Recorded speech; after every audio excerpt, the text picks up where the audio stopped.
Dans cette vidéo, je corrige l'exercice 13 sources créatives qui parle des tas.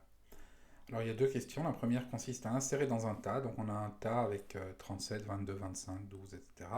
Et on veut insérer la clé 23. Alors ce tas, évidemment, il est stocké dans un tableau, mais il correspond à cet arbre complet, où donc 37 est au sommet, et puis à chaque fois, chaque racine est toujours plus grande que ses enfants. Alors, si on veut insérer, ben comme c'est un tableau, on insère en fin, et donc on va insérer ici à la fin. Et donc le 23 se retrouve tout en bas de notre arbre, mais forcément à un endroit qui n'est pas correct, puisqu'on ne respecte plus la condition de tas, 12 étant plus petit que 23, alors que 23 est son enfant.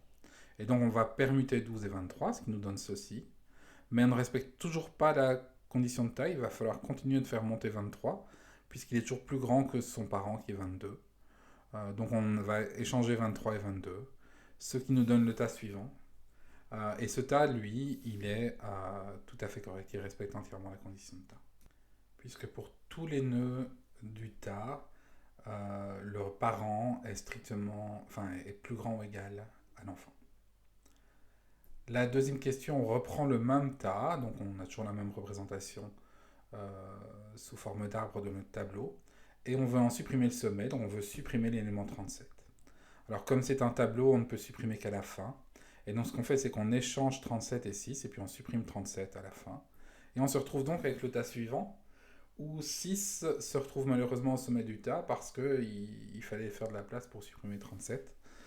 Mais 6 ne respecte évidemment pas la condition de tas, ses enfants sont plus grands que lui. Donc il va falloir faire descendre 6. Et pour respecter la condition de tas, il faut qu'il descende du côté de son plus grand enfant, pour que quand on l'échange avec cet enfant, il soit plus grand que l'autre enfant.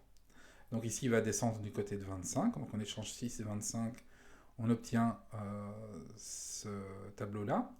Mais de nouveau, 6 ne respecte pas encore la condition de tas, puisqu'il est plus grand qu'au moins un de ses enfants. En l'occurrence, il est plus grand que les deux. Donc il va descendre à la place du plus grand de ses deux enfants. Ici, c'est 15, donc on échange 6 et 15, et on obtient le tas suivant.